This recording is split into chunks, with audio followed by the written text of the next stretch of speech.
الله الرحمن الرحيم الحمد لله نحمده ونستعينه ونستغفره ونؤمن به ونتوكل عليه ونعوذ بالله من شرور انفسنا ومن سيئات اعمالنا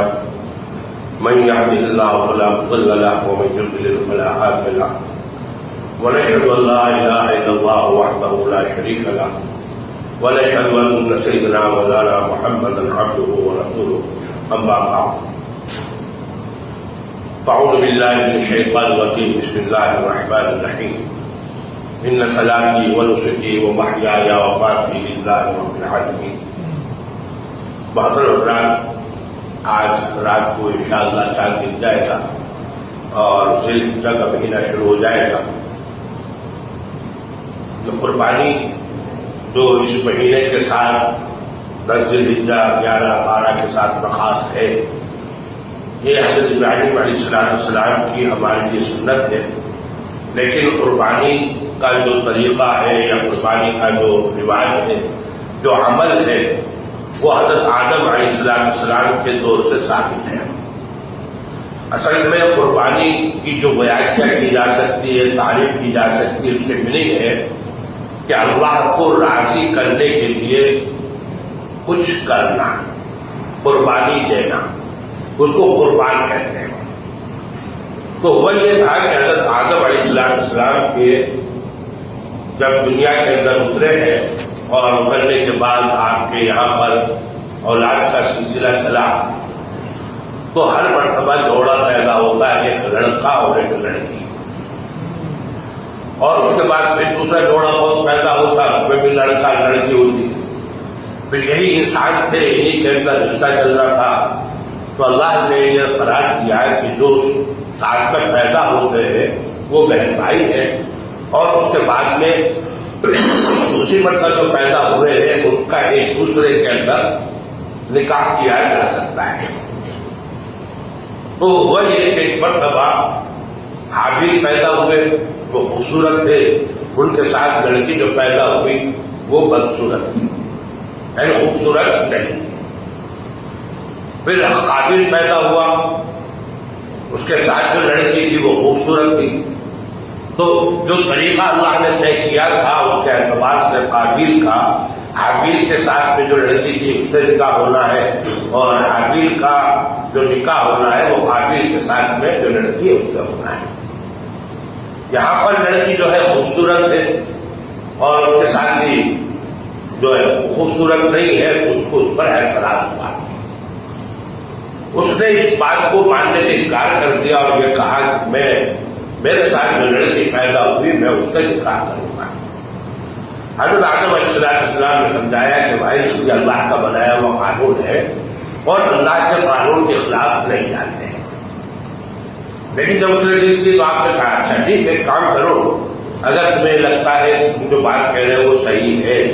اس بات کو جاننے کے لیے آپ اللہ کے دربار میں نیاز پیش کرو.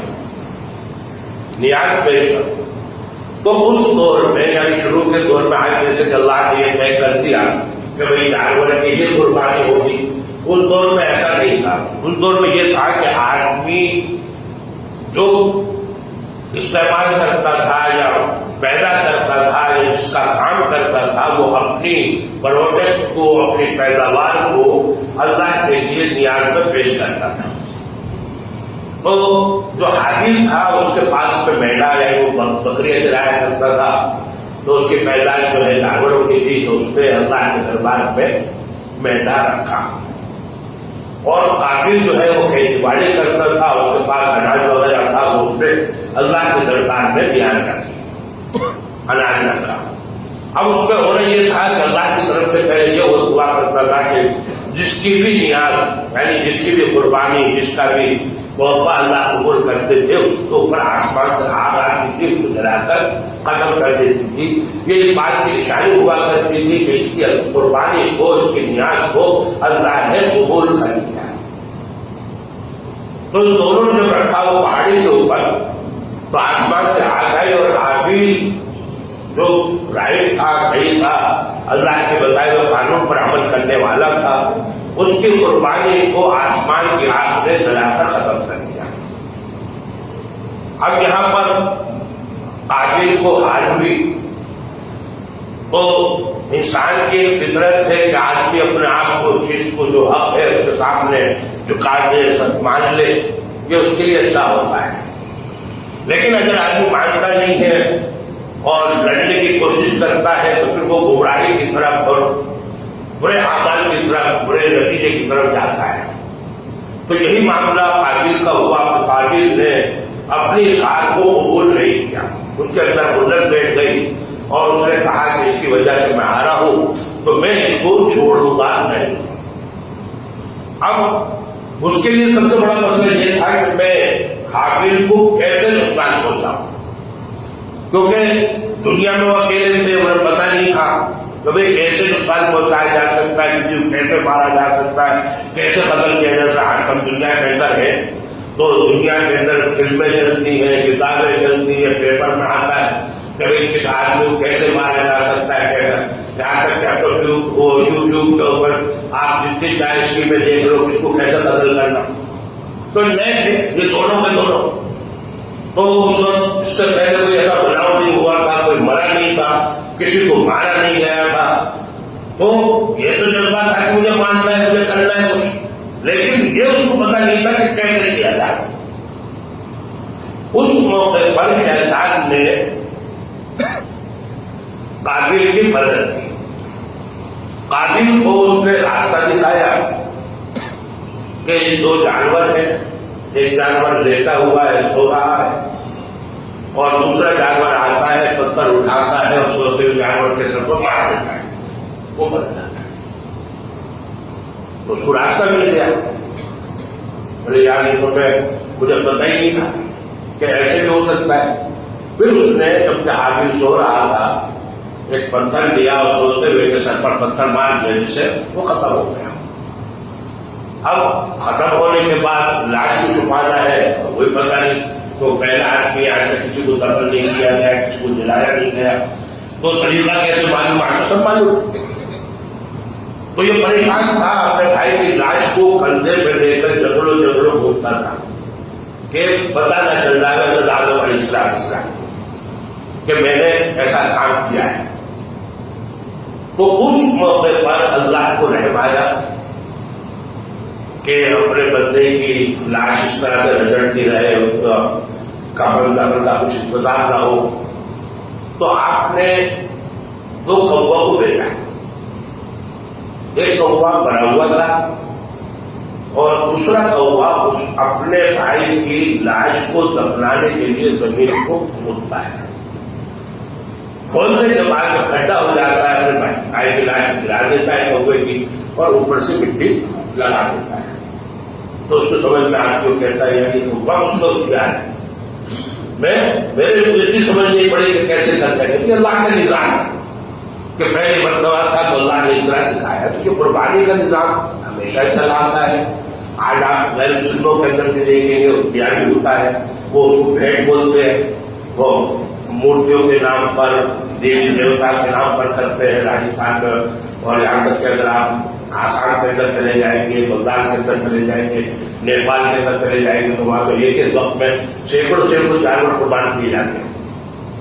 بیٹھ چڑھائے جاتے ہیں. تو یہ سلسلہ چلا آتا ہے یہاں تک کہ جب اللہ کے نبی حضرت ابراہیم علیہ السلام کا دور آیا اور اللہ کے حضرت ابراہیم علیہ السلام کو ان کے بعد میں جتنے آنے والی قومیں ہیں، جتنے آنے والے نبی ہیں، سب کا بزرگ بنایا، سب کا امام بنایا، سب کا پیشوا بنایا. تو کچھ چیزیں اللہ نے آپ کے ذریعے سے جاری کروائی اور اسی وجہ سے کہا جاتا ہے کہ حضرت ابراہیم علیہ السلام کی 10 سنتوں کے اوپر مسلمان عمل کرتے ہیں، دوسرے بھی عمل کرتے ہیں. یعنی سب سے پہلے ختنہ جو ہوتی ہے جس کو مسلمان ہی کہتے ہیں وہ پہلے نہیں ہوا کرتی.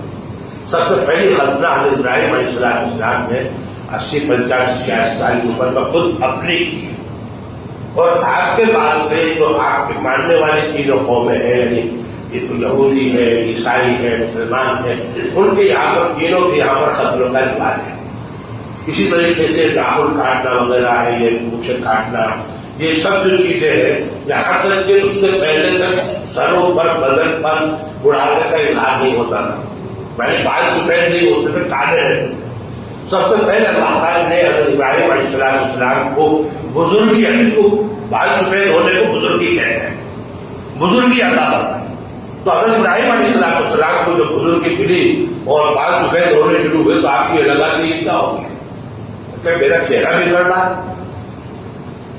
بھی ایک چیز ہے، ہوتا نہیں ہے کوئی ایسی چیز، کوئی نشانی، کوئی ایسا داغ پڑنے لگے یا کچھ ہونے لگے تو آدمی پریشانی ہو جائے گی۔ حضرت ابراہیم علیہ السلام کو پریشانی اللہ کی طرف سے بتایا گیا ہے کہ یہ کوئی عیب نہیں ہے، بلکہ اللہ نے آپ کو بزرگی عطا فرمائی ہے کہ آپ کے بال سفید ہیں۔ تو حضرت ابراہیم علیہ السلام کو اللہ نے آپ کے بعد میں آنے والی تمام نسلوں کے لیے ایک ایسا امام، ایک آئیڈیل کہ آپ کے طریقوں پر چلنا، آپ کے طریقوں کو اختیار کرنا، یہ سب اللہ نے باقی رکھا۔ تو حضرت ابراہیم علیہ السلام کو اللہ نے ایک دوستی کی مثال کے لیے کہ اللہ کے لیے ایک بندہ، ایک جو چاہنے والا ہوتا ہے، جو اللہ نے فرمایا کہ ایمان والے کا جو طریقہ ہوتا ہے وہ یہ ہوتا ہے، وہ کہتا ہے ان صلاتی، بے شک میری نماز، ونسکی میری قربانی، ومحیایا میرا جینا، وماتی میرا مرنا للہ، اللہ کے لیے۔ یہ ایک عقیدہ، ایک سوچ اور ایک عمل اسی انداز کا ایک مسلمان کا اللہ کے لیے ہونا چاہیے کہ مومن جو ہے اپنا ہر کام اللہ کے لیے کرتا ہے،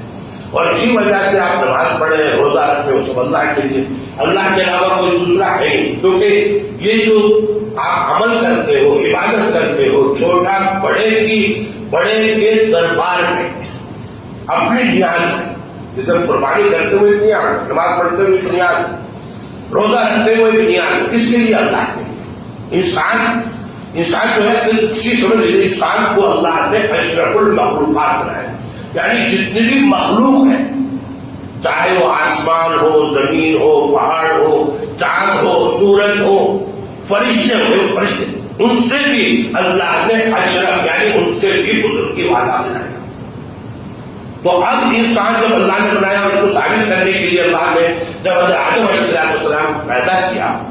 تو حضرت آدم علیہ السلام کو جب پتلا بنا دیا اور چاند ڈالنے والے تھے تو اللہ نے فرشتوں سے کہا کہ میں نے اس کو اپنا خلیفہ بنانا ہے، اور اس کے اندر جب میں چاند ڈال دوں تو تم سب اس کے سامنے سجدے میں، یعنی اس کی تعظیم کے لیے جھک جانا یا گر جانا، یہ اللہ نے کہا۔ تو جب اللہ نے حضرت آدم علیہ السلام کو فرشتوں سے سجدہ کرنا دیا، جو مخلوق کے اندر سب سے معصوم ہے اور ایسی مخلوق ہے جو اللہ کے خلاف کرتے ہی، اللہ جو کہتا ہے وہی کرتے، اس سے پھر کو کوئی سنا نہیں جاتا۔ پھر ایک ایمان والا، ایک مسلمان، ایک انسان کسی دوسرے کے سامنے اپنے آپ کو سر جھکائے تو وہ اس کی حماقت تو ہو سکتی ہے، بیوقوفی ہو سکتی ہے، اس سے زیادہ کچھ نہیں ہو سکتا۔ تو اللہ نے حضرت انسان کو کرنا، کیونکہ انسان کو اس سے بڑا کوئی نہیں اور اس سے بڑا کوئی اللہ پیدا کرنے والا۔ تو ہمارا جو بھی عمل ہوتا ہے، چاہے نماز پڑھے، چاہے روزہ رکھے، چاہے زکات دے، چاہے قربانی کرے، وہ سب کا سب ہمیں اللہ کے لیے کرنا ہے، تو اللہ سے راضی ہوتا ہے، خوش ہوتا ہے کہ وہ ہمارا مالک ہے، اس نے ہمیں زندگی دی ہے، اس نے ہمیں یعنی طاقت دی ہے، ہر چیز جو ہمارے پاس ہے وہ اللہ کی دی۔ اب جب یہ بات ہو گئی تو اللہ نے حضرت ابراہیم علیہ السلام کے ذریعے سے اپنی کچھ مثالیں ہمارے سامنے رکھی۔ آپ دیکھیں گے کہ حضرت ابراہیم علیہ السلام کی زندگی کے جو واقعات ہیں وہ ہمارے درمیان میں اتنے فیمس ہیں، مشہور ہیں کہ ایک معمولی سا مسلمان بھی اس واقعے کو جانتا ہے۔ حضرت ابراہیم علیہ السلام کو اللہ نے جب پیدا فرمایا، کس خاندان میں پیدا ہوئے؟ پجاری کے خاندان میں پیدا ہوئے، جو وہاں کے بدھ کا دیوتا جو سب سے بڑا مندر تھا، اس کے سب سے بڑا پجاری تھا، اس کے گھر میں پیدا ہوئے۔ سب اللہ نے پڑھائی شریف کے اندر بہت زبردست انداز سے ایک ایک چیز کو لکھا ہے، کیونکہ آپ جس کو ایک آئیڈیل بنانا چاہتے ہیں اس کے بارے میں کوئی بھی ایسی چیز جو آپ کے لیے جاننا ضروری ہے وہ آپ سے چھپی رہنی نہیں چاہیے۔ تو اللہ نے بتایا کہ حضرت ابراہیم کو ہم نے پیدا کیا، آپ نے جب اپنے سامنے بتوں کو بنتے ہوئے دیکھا، پتھر کے بت بنائے جا رہے ہیں، لکڑی کے بت بنائے جا رہے ہیں، مٹی کے بت بنائے جا رہے ہیں، طرح طرح کے بت بنائے جا رہے ہیں، ان کی پوجا ہوتی ہے، تو آپ نے اپنے باپ سے سوال بھی کیا، ان کو سمجھایا بھی، لیکن ان کو سمجھ میں نہیں آیا تو آپ نے اس کے لیے الگ الگ طریقے اختیار کیے۔ اللہ تعالیٰ نے قرآن کے اندر فرمایا کہ آپ نے طریقہ اختیار کیا کہ جب وہ لوگ کسی جگہ میلے میں جانے والے تھے، جو ان کی عید کا دن ہوتا، سب باہر جا رہے تھے، تو آپ سے کہا، آپ نے کہا کہ میں بیمار ہوں، انی سختی، میں بیمار ہوں، میں نہیں جا سکتا، تو وہ لوگ جب چلے گئے تو آپ نے ان کی غیر موجودگی میں ایک کدال لے کر یا ایک کلاڑا لے کر جتنے بت رکھے ہوئے تھے سب کو توڑ دیا، صرف ایک بڑا بت باقی رہ گیا، تاکہ ان کو یہ لگے کہ اس بڑے بت نے غصے میں آ کر سب بتوں کو توڑ دیا، اور وہ کلاڑا لے کر اس بڑے بت کے گردن پر لٹکا دیا۔ اب وہ آئے تو انہوں نے دیکھا کہ وہ جو بت خانہ تھا اس میں جتنے بت رکھے ہوئے تھے وہ سب ٹوٹے پڑے، صرف بڑا بت کس نے کیا، کس نے کیا، کس نے کیا، کس نے کیا، ایک نوجوان ٹائم ہے وہ اس طرح کے ہمارے بتوں کے بارے میں طرح طرح کی باتیں کرتا ہو رہا، اس نے بولے بولا حضرت ابراہیم علیہ السلام کو بلایا جائے تو آپ کو تو ان کو ثابت کرنا تھا، یہ بتانا تھا کہ جن کی تم پوجا کر رہے ہو وہ نہ تو اپنی عبادت کر سکتے، نہ اپنی بات کر سکتے، نہ تمہاری بات کا جواب دے سکتے، تو ان کی پوجا کرنے کا مطلب کیا؟ انہوں نے پوچھا ابراہیم کہ کیا ہوا؟ انہوں نے اسی سے پوچھ لو، اسی سے پوچھ لو، اس لیے کیا ہوا یہ بڑا ہے، عالم بل فعلہ کبیرہم، اس لیے کیا ہوا یہ بڑا انکار، فاسألوہ، اس سے پوچھو انکار میں تم اگر بولتے ہو، تو یعنی ایک چیز ان کو بتانا ہے کہ جو چیز بول نہیں سکتی، جو اپنی عبادت نہیں کر سکتی، جو کھانا نہیں کھا سکتی، جو آپ کی بات کا جواب نہیں، اس کی عبادت کرنے کا مطلب کیا؟ انہوں نے کہا مجھے کوئی بولتے ہو، یعنی ان کو بھی احساس ہوا کہ ہم اس چکر میں پھنس گئے، لیکن جو چیزیں ہماری پرتھائیں بنی ہوئی ہوتی ہیں ہم جانتے ہیں کہ بھائی برابر نہیں ہے، لیکن پھر بھی ہم اس کو چھوڑ نہیں سکتے، وہ لوگ بھی نہیں چھوڑ پائے، یہاں تک کہ انہوں نے طے کیا کہ بھائی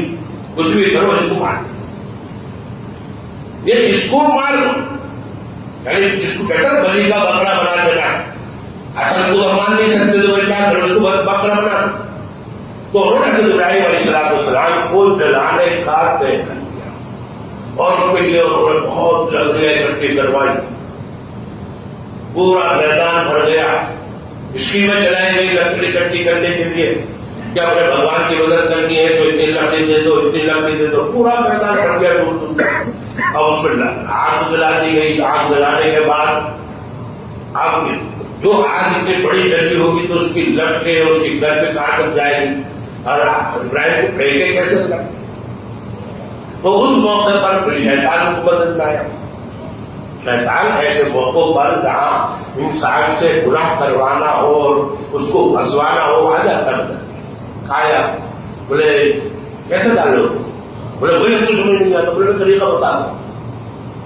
بولے کام کرو، ایک جھاڑ جو ہوتا ہے جو لچکدار جو ہوتے ہیں اس کے اندر ان کو بناؤ، ایک ہو گیا نہیں پکچر آئی کون سی آئی تھی جو باہوبلی، اس کے اندر کیسے بڑے بڑے پتھر کو کھینچ کھینچ کے پھینکتے ہیں، اس ٹائپ کی منزلیں اس دور کے اندر بنائی تھی، تو ابھی ہے لیکن وہ اس دور کے اندر اس ٹائپ بنا کر حضرت ابراہیم علیہ السلام پہ کہا، اڑتے ہوئے بالکل بیچ میں جا کر بیٹھ گئے، اللہ کی طرف سے فیصلہ ہو گیا کہ ابراہیم کو آج تجھے نقصان نہیں پہنچتا، ان کے اوپر سلام کو علی رکھنا بیٹھ۔ اس سے پہلے حضرت ابراہیم علیہ السلام کے بارے میں اللہ نے فرمایا کہ آپ نے اپنے قوم کو سمجھایا، وہ ستاروں کو پوچھتے تھے، تو انہوں نے ستارے کو دیکھا کہ بولے یہ میرا خدا ہے، تو جب آپ نے یہ کہا تو لوگوں کو ایسا لگا کہ یہ تو اپنا آدمی اپنی بات کو مانتا ہے، پھر آپ نے کہا ارے یہ تو غائب ہو گیا، میرا خدا تو کمزور نہیں ہو سکتا کہ اس کو کوئی دبا دے، کوئی اندر لے جائے، پھر چاند نکلا، بولے ہاں یہ بڑا ہے، یہ میرا خدا ہے، لیکن جب دن آیا وہ بھی غائب ہو گیا، تو آپ نے فرمایا یہ میرا خدا نہیں، اس سے کمزور ہے، میرا خدا کمزور نہیں ہو سکتا، سورج نکلا، بڑا ربی یہ سب بڑا، لیکن وہی ہوا کہ رات آئے سورج بھی غائب ہو گیا، تو اس طرح سے آپ نے سب لوگوں کو سمجھانے کی کوشش کی، ان کے جو بد مغز تھے ان کو کھولنے کی کوشش کی، یہاں تک انجام یہ ہوا کہ آپ کو اللہ کے لیے شہر بھی چھوڑنا پڑا، اپنا ملک چھوڑنا پڑا، آپ کو آگ کے اندر ڈالا گیا۔ یہ اللہ کے لیے آپ کا سب سے بڑا بلیدان، سب سے بڑی قربانی۔ آپ وہاں سے نکلے، مصر آئے، مصر پہنچنے کے بعد کہیں جس جگہ پر آپ، یہ آج اسرائیل ہے، یروشلم ہے، اس جگہ کے اوپر آپ کو آنا تھا، تو راستے میں مصر پڑتا تھا، مصر ایک حکومت تھی، کافروں کی حکومت تھی، وہاں پر گزرے تو وہاں پر بادشاہ کے ساتھ میں آپ کا ٹکراؤ ہو گیا، کیونکہ وہ خوبصورت عورتوں کو دیکھ کر پکڑ لیتا تھا، لیکن اللہ نے حضرت سارہ کی حفاظت فرمائی، وہ نقصان نہیں پہنچا سکا، یہاں تک کہ وہ حضرت سارہ کا مرید ہو گیا۔ جب ان کی کرامت اس نے دیکھی کہ 3 مرتبہ کوشش کرنے کے بعد وہ ان کو نقصان نہیں پہنچا سکتا، ان کی طرف ہاتھ بڑھانے کی کوشش کرتا ہے، اس کو لقوہ مان جاتا ہے، پھر معافی مانگتا ہے، پھر ہاتھ بڑھاتا ہے، پھر لقوہ مانگتا ہے، پھر ہاتھ بڑھاتا ہے، پھر لقوہ مانگتا ہے، تو اسے یقین ہو جاتا ہے کہ یہ عورت جنی ہے، جنی۔ اس دور پہ وہ لوگ سمجھتے تھے کہ کافروں کا تو یہی ہوتا نا، دیوی دیوتا مان لینا اس طرح سے، تو اس نے کہا کہ جنی ہے، اس کو نقصان نہیں پہنچا سکتے۔ تو اس نے اپنی بیٹی حضرت حاجرہ کو آپ کے حوالے کر دیا، آپ لے کے آ گئی، اور پھر یہاں پر کنعان کا جو اسرائیل کا علاقہ ہے، فلسطین کا، یہاں پر رہے۔ اللہ نے حضرت حاجرہ سے آپ کو اولاد بھی دے دی، اولاد ہونے کے بعد اللہ کا حکم ہوا کہ آپ ان کو لے کر مکہ کے اندر آباد کر دو، کیونکہ یہ سب جو واقعات ہوئے ہیں، ان واقعات کے اندر سب سے بڑی چیز کیا ہے کہ اللہ نے، میں ابھی آپ کے واقعہ سناتا ہوں، ابھی کچھ دیر پہلے نہیں، یہ روم وغیرہ کے اندر ایک کٹ کے اوپر کچھ بچے فٹ بال سے کھیل رہے ہیں۔ اب ہوا یہ، وہ کھیلتے کھیلتے وہ بال کسی نے پیر مارا، پانی میں چلی، اور وہ بچے پیچھے دوڑے، لیکن وہ بال تو سب بھاگنی شروع ہو گئی، وہ بال بھاگی اور بھاگتے بھاگتے وہ انڈر ڈیپ میں چلی گئی، یہاں تک کہ لہروں نے اس کو پکڑا، غائب۔ یہ اسکائی نیوز نے واقعہ لکھا ہے۔ پھر وہاں سے 120 کلومیٹر دور ایک تٹ تھا جہاں پر ایک عرفان نام کا ایک لڑکا آیا ہوا تھا، وہ اس میں سمندر کی لہروں کے اندر تیر رہا تھا، مستی کر رہا تھا، اچانک اس کو جھٹکا لگا، لہر کے اندر بہ گیا اور ایسا بہا کہ سیدھا اندر ڈیپ میں چلا گیا، اور لہریں اتنی تھی وہ اپنے آپ کو بچاؤ نہیں کر سکتا تھا، یعنی قریب تھا کہ وہ مر جائے۔ اچانک جب تو اس نے اپنے آپ کو سمندر کی لہروں کے حوالے کر دیا، اچانک اس کو ایک بال دکھائی دی، اس نے بال کو پکڑ لیا، کیونکہ وہ ہمت جواب دیتی تھی، لیکن جب بال ملی اس کو سہارا مل گیا، پھر اس نے دھیرے دھیرے تیرنا شروع کیا، آگے بڑھنا شروع کیا باہر کی طرف کو، یہاں تک کہ پھر ریسکیو ٹیم بھی آ گئی، اس کو بچا لیا۔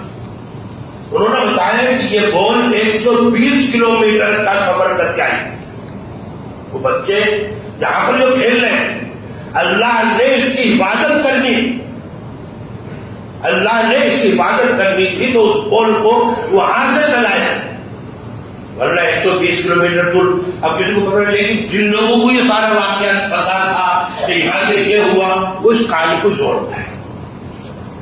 تو یہ کہا جاتا ہے کہ اللہ کا جو کام ہوتا ہے وہ کوئی اچانک نہیں ہوتا، ہمیں پتہ نہیں ہوتا اس لیے کہتے ہیں اچانک ہو گئے، ورنہ اللہ حفاظت کرنی تھی تو اللہ نے بال کو وہاں سے چلا دیا، ورنہ اگر بال نہیں ملتی تو ڈوب جاتا ہے، کیونکہ ڈوبنے کو کنکی کا سہارا ہوتا ہے، بال ڈوبتی نہیں، بال کو آپ صحیح طریقے سے پکڑ لو تو وہ خود بھی نہیں ڈوبے گی، آپ کو بھی نہیں ڈوبنے دے گی، پھر آپ کو ایک سہارا ہو جائے گا، آپ ٹکر سے بچ جائیں گے، مرنے سے بچ جائیں گے۔ تو حضرت ابراہیم علیہ السلام کو جو مکہ کے اندر اللہ نے پہنچایا، اب ہنسی خوشی تو کوئی پہنچے نہیں ہوگی، کیونکہ حضرت حاجرہ، ابھی ہمارے گھروں میں کیا ہوتا ہے، جو ہماری بچیاں ہوتی ہیں ناسمجھی سے لڑتی ہیں، لڑنے کے بعد اچھے خاصے بڑے گھر کو، خاندان کو چھوڑ کر کے الگ جاؤ، الگ جانے کے بعد وہ اکیلی رہتی، اس کے بچے اکیلے رہتے ہیں، سب سے کٹی رہتی،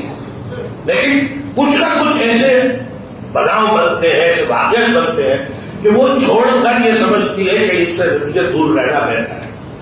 اگر اس کے اندر سمجھ ہوگی تو. کیونکہ گھرے بڑے خاندان میں آپ رہ رہے ہو جس میں آپ کے ساس ہے، سسر ہے، دیور ہے، نند ہے، تو یہ سب اتنا بڑا خاندان ہوتا ہے کہ آپ کے بچے بھی ہوتے ہیں تو آپ کو تکلیف نہیں پڑتی، وہ پال لیتے ہیں، سب مل کر اس کو دیکھ لیتے ہیں. لیکن آپ اگر اکیلے چلے گئے کسی اکیلے جگہ کے اندر آپ کو کہا جائے گا فتح والا، وہاں آپ کا کوئی پہچان والا نہیں، اکیلے گھر میں پڑے رہو، بچے لے کر پڑے رہو، کسی سے نہ مل سکتے ہو نہ بات کر سکتے ہو، یہ سب چیزیں ہوتی ہیں. لیکن حالات کچھ ایسے ہوتے ہیں کہ وہ ان کو چھوڑ کر جانا پڑتا ہے. حضرت حاجرہ رضی اللہ عنہ کبھی ایسے ہی ہوتا ہے کہ اللہ تعالیٰ ان کے درمیان میں جو محبت تھی، جس محبت سے حضرت سارہ نے حضرت حاجرہ کا نکاح کروایا تھا، وہ محبت ختم ہو جاتی ہے. ان کو اللہ ایک جنت کا ماندہ پیدا کر دیتے ہیں. حضرت سارہ نے وہ سوچنے لگتی ہے کہ یہ کل کی آئی ہوئی بچی، یہ جو کل کی بچی آئی ہے، میں اتنے عرصے تک یعنی 50-60 سال تک، 80 سال کی عمر کے اندر نکاح ہوتا ہے، بچہ ہوتا ہے، تو اتنے عرصے تک میں ساتھ رہی اور اپنے شوہر کو وہ خوشی نہیں دے پائی جو اس نے دی. وہ ماندہ بڑھتا ہے اور دونوں میں اتنی کھچمتان ہو جاتی ہے کہ جب حضرت حاجرہ یہاں سے نکلتی تو روایتوں کے اندر آتا ہے کہ وہ اپنے سواری کے پیچھے جھاڑو مارتے تھے. جھاڑو اس لیے مانی جاتی ہے تاکہ پیروں کے نشان میرے مٹ جائیں اور یہ پیچھے سے آ کر میرے پاس سے میرے بچے کو نہ لے جائیں. اللہ ہے ایک ایسی جگہ پر جو اس وقت ویران تھی، وہاں کچھ نہیں تھا، غیر عزیز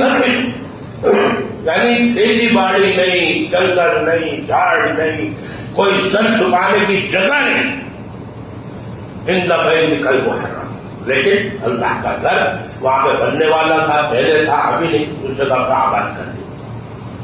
آباد کرنے کے بعد آپ جانتے ہیں کہ پھر اللہ کی طرف سے سارا انتظام چلتا ہے. اللہ تعالیٰ وہاں پانی پیدا کرتے تھے.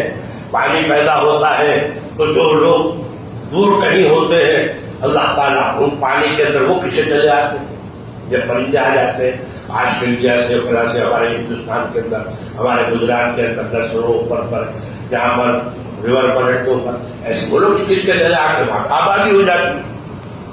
یہاں تک کہ وہ وقت آتا ہے کہ اللہ کی طرف سے حکم ہوتا ہے کہ اس بچے جو اللہ نے آپ کو بڑی امیدوں کے بعد، بڑی چاہتوں کے بعد، بڑی تمناؤں کے بعد، بڑی دعاؤں کے بعد اللہ نے آپ کو عطا فرمایا ہے اور ایک چلنے پھرنے کے، آپ کا ساتھ دینے کے، آپ کا ہاتھ سے ہاتھ بٹانے کے قابل ہو گیا ہے، اس کو اللہ کے راستے میں قربان کریں. یہ عمل آپ بولا نہیں گیا اللہ سے، بلکہ خواب کے اندر دکھایا ہے کہ آپ اپنے بیٹے کو اللہ کے راستے میں قربان کر رہے ہیں. اب ظاہر سی بات ہے کہ قربان کر رہے ہیں تو بیٹے کو تو قربان کرنے کا حکم ہو بھی نہیں. خواب میں ایک علامت بھی ہوتی ہے کہ بھائی آپ نے خواب دیکھا تو اس کا کیا مطلب، یہ خواب دیکھا تو اس کا کیا مطلب، یہ خواب دیکھا تو اس کا کیا مطلب. تو حضرت ابراہیم علیہ السلام نے یہ سمجھا کہ اللہ مجھ سے یہ چاہتے ہیں کہ میں اللہ کے راستے میں قربانی دوں. تو آپ جس جگہ کے اوپر تھے، آپ کی کھیتی باڑی تھی، جانور پلا کرتے تھے آپ کے یہاں پر، آپ نے قربانی دی بکروں کی، 100 بکرے یا بکریاں جو بھی ہو. پھر خواب میں دیکھا، پھر اللہ دکھا رہے ہیں اسماعیل کو خواب میں ذبح کر رہے ہیں، تو پھر گائے کی دے دی 100. پھر خواب میں دیکھا تو پھر 100 اونٹ کی قربانی دے دی. پھر خواب میں دیکھا تو آپ کو یہ سمجھ میں آ گئی کہ بات جو میں سمجھ رہا ہوں وہ نہیں ہے، اوریجنلٹی میں بات ہے کہ بیٹے کو خواب میں ذبح کر رہا ہوں تو رؤیا اللہ نے فرمایا کہ حضرت ابراہیم علیہ السلام نے حضرت اسماعیل کو لٹا دیا اور ان کے گردن پر چھری چلا دی. تو اس وقت اللہ نے وہاں سے اسماعیل کو ہٹا کر ان کی جگہ میڈا رکھوا دیا، میڈا ذبح ہوا، اور اللہ نے فرمایا کہ ابراہیم آپ نے اپنے خواب کو سچ کر دکھایا، یعنی جیسا آپ نے دیکھا تھا کہ آپ اپنے بیٹے اسماعیل کی گردن پر چھری چلا رہے ہیں، آج آپ نے وہ حقیقت میں کر دی۔ جب لے کے جاتے ہیں اسماعیل کو بتاتے ہیں، پورا واقعہ ہے کہ لے کے جاتے ہیں، راستے میں شیطان آ جاتا ہے۔ شیطان کی تو ہمیشہ اس بات کی کوشش رہی ہے کہ کسی بھی طریقے سے انسان کو وہ عمل جس سے اس کا مولا راضی ہو جاتا، اور ایسا عمل جو دنیا کی تاریخ میں ایک مثال بننے والا ہے، یہ عمل تو مثال بن گیا۔ اللہ نے فرمایا وہ نہیں نہ کسی میں عجیب کہ ہم نے اس کو ایک بڑا فدیہ بنا دیا، ایسا فدیہ کہ قیامت تک کے لیے لوگوں کو کہہ دیا کہ آپ کو حضرت ابراہیم علیہ السلام کی سنت کو ادا کرتے ہوئے ایک جانور جو اللہ نے آپ کو طاقتور بنایا ہے، کیپیبل بنایا ہے، ہر سال آدمی کی طرف سے قربانی کرنی۔ اللہ نے بڑی قربانی کر دی، بہت معاملہ کر دیا۔ اب ظاہر سی بات ہے شیطان کو بھی عمل پسند نہیں آ سکتا، شیطان یہ دیکھتا ہے کہ اس کی وجہ سے ایک کا معاملہ ہے یا تو اربوں خربوں ہو رہی ہے، اربوں خربوں ہو رہی ہے، قیامت تک ہوتی رہی، تو وہ اس کے جو حل کرتے تھے وہ سب اس پہ استعمال کیا۔ حضرت حاجرہ کو یوز کیا، کیونکہ عورتیں تو اس معاملے میں بڑی کمزور کھڑی ہوتی ہیں، ان کو یہ بات پسند نہیں ہوتی یا برداشت نہیں کر پاتی کہ ہمارے بچے کو جو اللہ نے بڑی امیدوں کے بعد دیا ہے، جس کو میں نے یہاں پہ تنہائی میں اکیلے کہتا اس کو پالا ہے، کوئی مار دے قتل کر دے، لیکن وہ اللہ کی بہت نیک ایسی نیک بندی کہ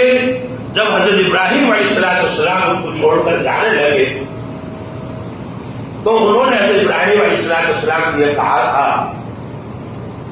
کہ بار بار سوال کرنے کے بعد جو جواب نہیں دیا کہ اگر اللہ کا حکم ہے تو اللہ ہم کو ظاہر نہیں کرے گا۔ تو جس کا یقین اور اعتماد اتنا زبردست ہو اور جس کا شوہر اتنا رحیم ہو اور اتنا محبت کرنے والا ہو، وہ اپنے بچے کو کیسے کر سکتا ہے؟ تو جب شیطان نے ان سے کہا تو انہوں نے کہا بھائی ایک باپ ایسا نہیں کر سکتا، اور حضرت ابراہیم جیسا باپ؟ بولے اللہ کا حکم ہے۔ بولے اللہ کا حکم؟ شیطان نے کیا کہا؟ بھائی اللہ کا حکم۔ انہوں نے کہا بھائی اللہ کا حکم ہے تو پھر میں کیا کر سکتی ہوں، اور ابراہیم کیا کر سکتے ہیں؟ پھر تو اللہ کے حکم کو قربان کر دینا چاہیے۔ تو جب یہ بات ہوئی تو یہاں سے مایوس ہو گیا، مجھے امید تھی کہ بھائی عورت کم سے کم ہمارے چکر میں آج رہتے نہیں ہے۔ تو روانہ ہوا حضرت ابراہیم علیہ السلام کو روکنے کے لیے، راستے میں جو دنیا پڑتے تھے، چھوٹے راستے تھے، وہاں سے گزرنا تھا، تو وہاں پہ بحث بن کر بیٹھ گیا کہ بھائی راستہ ہی نہیں ہے، وہاں ادھر جانا ہے، جو قربانی کی جگہ وہ تو الگ ہے، وہاں پہ جانا ہے۔ اب وہاں پہ جائیں کیسے؟ یہ تو بیٹھا ہوا ہے ابراہیم علیہ السلام آئے اور آپ نے فرمایا کہ کلکری لاؤ، شاید کلکری مارو، کیونکہ جو کام معمولی کنکریوں سے ادھر کم سے توڑ کی کیا ضرورت ہے؟ اللہ کا نام لے کر جو آپ نے کنکری ماری ہے چھوٹی چھوٹی سی چنے کے برابر کی، وہ بھول گیا، وہاں سے نکل کر بھاگا، لیکن شیطان ہمت نہیں آتا۔ شیطان کی خوبی یہی ہے، ہم ہمت ہار جاتے ہیں، ہم چھوڑ دیتے ہیں، لیکن شیطان تو اللہ سے وعدہ کر کے آیا ہے کہ میں ان کو گمراہ کروں گا، ان کے آگے، ان کے پیچھے، ان کے اوپر، ہر جگہ سے ان کو برباد کروں گا، ان کو دوزخ میں لے کے جاؤں گا۔ تو یہاں پہ ہارا تو اگلے جا کر بیٹھا، وہاں پر بھی حضرت ابراہیم کو حضرت ابراہیم نے فرمایا مارو۔ حضرت ابراہیم علیہ السلام مار سکتے تھے، آپ کا تو ایک ہاتھ برداشت نہیں کر سکتا تھا شیطان، لیکن کرنا کس کو ہے؟ ہمیں کرنا ہے، فرشتوں کو نہیں کرنا ہے۔ تو ہم سے یہ عمل کروائے گئے، اگر ابراہیم سے کروایا گیا تو آئیے آگے کا کریں، پھر آگے نکلتے ہیں، تیسری جگہ پھر آ جاتا ہے۔ تو وہاں پہ بھی یہ ہوتا ہے کہ ابراہیم سے کہا جاتا ہے کہ سات کنکری لے لو، اور وہی کنکریاں ہمیں کہا جاتا ہے اس کے موقع پر بھائی کنکری لے کے جاؤ. 81-84 کے قریب کنکری ہوتی ہے، 3-4 دن مارنے کی ہوتی ہے، تو روز کی کسی قسم کی کنکری ماری جائے گی. وہاں بہت سے لوگ تو اس میں آ کے جوتے مارنے، وہ کوئی مطلب ہی نہیں. جو کام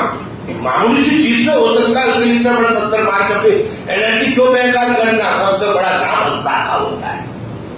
اللہ کے نام کے اندر وہ اثر ہوتا ہے کہ ذرا سی کنکری پہ شیطان کو پگھلا دے. پھر اس کے بعد لے جا کر حضرت اسماعیل علیہ السلام کو ذبح کرنے کا عمل ہوتا ہے،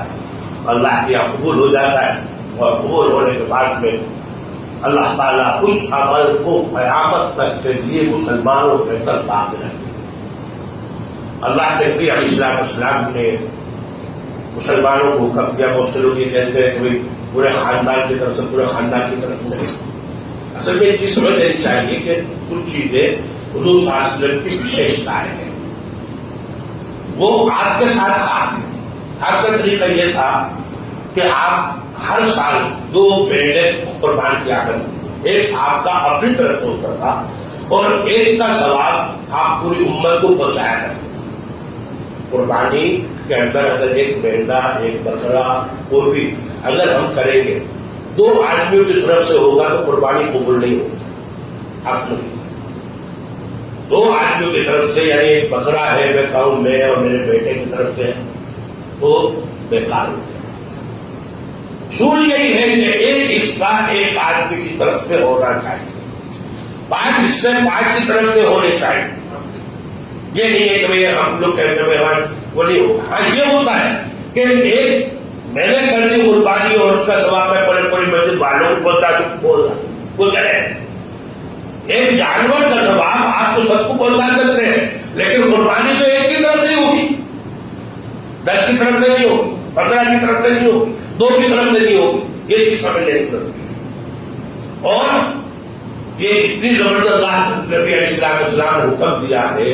کیونکہ یہ ایسا عمل ہے جو اگر ہم لوگ کیا ہے یہ سمجھتے ہیں کہ دکھاوے کی چیز نہیں ہے، بلکہ ہمارے اندر وہ جذبات پیدا ہونا چاہیے. آپ دیکھو آج غزہ کے اندر حالات نہیں، کیسی بہادری سے لوگ ڈٹے ہوئے ہیں.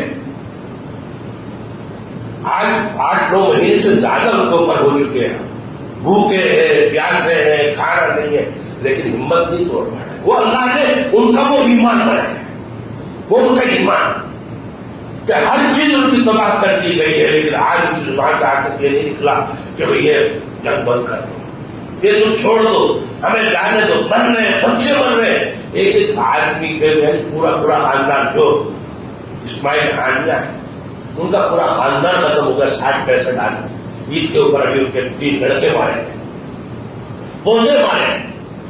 تو سب کو گالی دے رہے ہیں. اور یہ جذبات اور یہ چیزیں وہی جب پیدا ہوتی ہے انسان کے اندر جب انسان کا ایمان مکمل ہوتا ہے. ہم لوگوں کا ایمان ہی نہیں ہے، ہم تو صرف نام کے مسلمان ہیں. ہم تو ہر چیز کے اندر بہانہ سوچتے ہیں کہ بھائی جان ہماری کیسے بن جائے. کاروبار کرتے ہیں، کاروبار کرنے والے لوگ اللہ نے کہا کہ بھائی جمعے کا وقت ہے، علیہ السلام میں یوم الجمعہ جو جمعے کا وقت آئے تو کاروبار چھوڑ دو، نماز کے لیے نکل آؤ.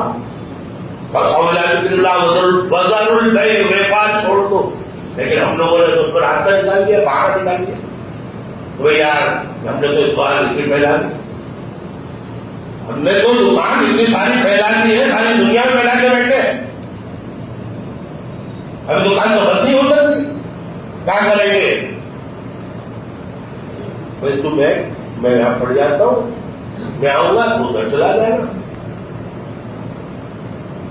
یہ وہی طریقہ ہے جو بنی اسرائیل کا تھا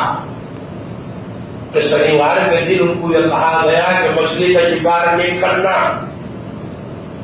لیکن مچھلی تو ملتی نہیں تھی. دوسرے دنوں میں شنیوار کو ہی دکھتی تھی وہاں مچھلی. تو انہوں نے کیا کرے بھائی مذہب پہ بھی عمل ہو جائے، مچھلی بھی پکڑی جائے. تو بولے کام کرو، جو مچھلی دکھتی ہے اس کی کوٹیوں کے اندر لے لو، کوٹیاں بنا کے رکھ دی. اب دریا کے اندر تو پانی کے ساتھ آتی ہے مچھلیاں، دیکھ کنڈی کھول دی, مچھلی آئی اندر چلی گئی, بند کر دی مچھلی, برتن پکڑے. جو اچھے لوگ تھے انہوں نے منع کیا کہ یہ کام مت کرو, اللہ کا عذاب نازل ہو جائے گا. بولے ہم کام کروں گے مچھلی میں, مچھلی کو کرنا پڑے گا.